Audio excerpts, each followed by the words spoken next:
तो दोस्तों अक्सर आपने देखा होगा कि दिल्ली सरकार और उपराज्यपाल की हमेशा, चाहे उपराज्यपाल कोई सा भी आ जाए, नया हो पुराना हो, कितने भी बदल जाएं, दिल्ली सरकार और उपराज्यपाल की कभी भी नहीं बनती है। तो दोस्तों ऐसा ही फिर से देखने को सामने आया है कि दिल्ली सरकार की जो बुराड़ी ट्रांसपोर्ट अथॉरिटी है उसको लेके उपराज्यपाल जी ने एक आदेश जारी कर दिया गया है कि वहाँ पे बहुत ज़्यादा भ्रष्टाचार फैला हुआ है। आप एसीबी को ये आदेश दिया दोस्तों, एसीबी को ये आदेश दिया है कि वहाँ पे बहुत ज़्यादा भ्रष्टाचार फैला हुआ, आप उसकी जो है छानबीन कीजिए। तो दोस्तों ये जो है छानबीन का सुप्रीम कोर्ट ने भी इसका जो है आदेश दिया हुआ है दोस्तों। कुछ यूनियन के जो लीडर हैं उन्होंने भी याचिका दायर की थी कोर्ट में, तो वहाँ से भी ये आदेश आया हुआ था कि बुराड़ी अथॉरिटी की जो है जांच की जाए। तो उसी को लेके उपराज्यपाल जी ने भी देखा कि वहाँ पे बहुत ज़्यादा जो है दलालों की संख्या बढ़ गई है और दलाल और वहाँ पे कुछ बैठे हुए अधिकारी जो हैं इन दोनों की आपस में साठगांठ है, जिससे वहाँ पे भ्रष्टाचार जो है बहुत ज़्यादा चरम सीमा पे पहुँच गया है। तो दोस्तों क्या है पूरा मामला, चलिए मैं आपको पूरी डिटेल से बताता हूँ। तो दोस्तों आप यहाँ पे देख सकते हैं, मैं ये हिंदुस्तान न्यूज़ के माध्यम से आपको खबर दे रहा हूँ। बुराड़ी परिवहन प्राधिकरण में कार्यरत अफसर दलालों की मिली भगत में जो है रिपोर्ट मांगी है, ये उपराज्यपाल ने। ठीक है दोस्तों, ऑटो रिक्शा परमिट में भ्रष्टाचार के आरोपों की जांच करेगी एसीबी। तो दोस्तों यहाँ पे मैं आपको बता रहा हूँ, सारी पूरी खबर दे रहा हूँ, आप वीडियो पूरा देख लेना।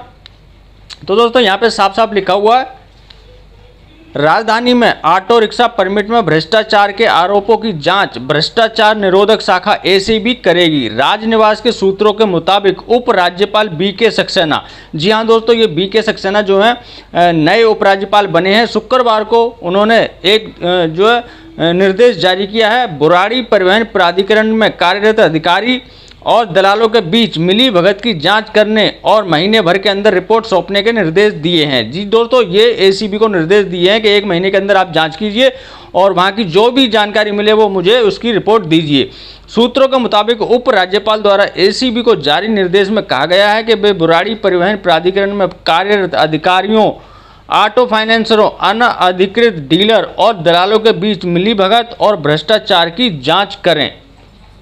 ऑटो रिक्शा यूनियन ने दाखिल की थी याचिका। हाँ जी दोस्तों, जैसे कि मैंने बताया, ऑटो यूनियन के जो अध्यक्ष हैं उन्होंने भी इसमें जो याचिका दायर की थी, तो कोर्ट की तरफ से भी आदेश था कि इसकी जांच की जाए। ठीक है, अदालत ने भी ये आदेश दे दिया था। उसके बाद दोस्तों अदालत ने दिए थे जांच के आदेश। अदालत में दाखिल याचिका में ऑटो यूनियन द्वारा आरोप लगाया गया कि किसी कारण से लोन पूरा नहीं होने की स्थिति में मोटर लाइसेंस अफसर, एमएलओ जिसे हम बोलते हैं, और आरटीओ अधिकारियों के साथ मिली भगत करके तिपहिया वाहन के लाइसेंस, तिपहिया वाहन का लाइसेंस दोस्तों जो परमिट हम जिसे बोलते हैं, ठीक है, या फिर आरसी बोलते हैं, आरसी परमिट, अवैध तरीके से स्थानांतरित किए जा रहे हैं। दोस्तों जिन ड्राइवर भाइयों का लोन जो है वो किसी स्थिति में पूरा नहीं हुआ है या फिर कुछ और दिक्कत है, तो जो फाइनेंसर हैं वो और वहाँ के एमएलओ और आरटीओ मिलके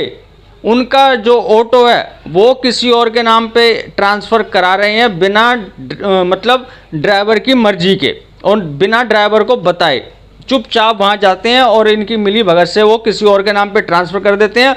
ड्राइवर बेचारा परेशान हो जाता है, उसकी गाड़ी उसके हाथ से छीन ली जाती है। ठीक है, तो ये इस प्रकार की जो है यूनियन लीडरों ने वो लगाई थी अदालत में, तो वहाँ से भी आदेश दिए गए थे और अदालत ने दिल्ली पुलिस को उक्त शिकायत को इकोनॉमिक ऑफेंस विंग और सीरियस फ्रॉड इन्वेस्टिगेशन ऑफिस को भी आवश्यक कार्रवाई करने के निर्देश देने को कहा था। तो दोस्तों जो अदालत है उसने दिल्ली पुलिस को भी कहा था कि भाई इसकी इन्वेस्टिगेशन की जाए। अब उपराज्यपाल ने भी कह दिया कि इसकी इन्वेस्टिगेशन की जाए। तो दोस्तों बुराड़ी में अब जो है बहुत सतर्कता से एसीबी और दिल्ली पुलिस भी जांच करेगी, एसीबी करेगी। पहले एसीबी की जो भी रिपोर्ट होगी वो उपराज्यपाल को दी जाएगी। उसके बाद काफ़ी सारे जो है खुलासे होंगे कि कितने अधिकारी वहाँ पे मिले हुए हैं और कितने दलाल वहाँ पे मिले हुए हैं। वैसे तो वहाँ पे छोटे मोटे दलाल तो वो तो घूमते रहते हैं, उनकी बात नहीं है दोस्तों। जो बड़े बड़े दलाल हैं जो गाड़ियों का हेर फेर इधर से उधर ट्रांसफ़र करते हैं, उन दलालों की बात की जा रही है। जैसे जगह जगह जो मार्केट खुली हुई है वहाँ पर डीलर बैठे हुए हैं जो फाइनेंस करते हैं ऑटो को, उनकी बात हो रही है। बड़े बड़े डीलरों की क्या होती है, वहाँ पे मिली भगत से गाड़ियाँ ट्रांसफ़र हो जाती हैं, ड्राइवर को पता भी नहीं चलता, उनकी गाड़ी किसी और के नाम पे ट्रांसफ़र हो जाती है। तो अभी सारे ये अब जो है इनका सबका कच्चा चिट्ठा खुलने वाला है। और वहीं पे दोस्तों एक चीज़ और है यहाँ पे बताई गई है कि 2012 में एक कानून पास किया गया था इस 3 व्हीलर के मामले में, और इसमें ये शर्त रखी गई थी, और इस शर्त को मतलब ये टर्म एंड कंडीशन बना दी गई थी कि ये शर्त होनी ही चाहिए। 2012 में ये कानून बना दिया गया था कि ऑटो रिक्शा को non financial banking company NBFS द्वारा ही फाइनेंस किया जाएगा।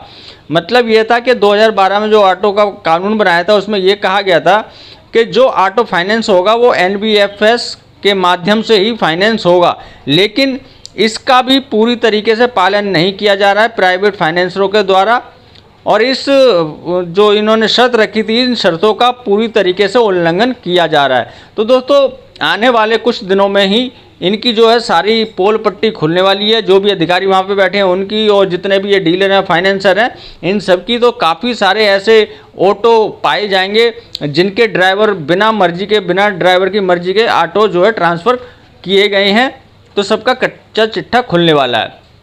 26 जुलाई को दोस्तों इसमें कहा गया 26 जुलाई अलग अलग मामले में लापरवाही, भ्रष्टाचार और पद के दुरुपयोग के मामले में नगर निगम के 6 अधिकारियों को निलंबित किया गया है।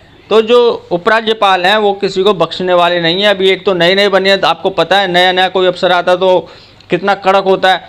और 15 जुलाई को सरकारी भूमि को निजी स्वामित्व में सौंपने के आरोप में दानिश अधिकारी के निलंबन की गृह मंत्रालय से सिफारिश की है। ठीक है दोस्तों।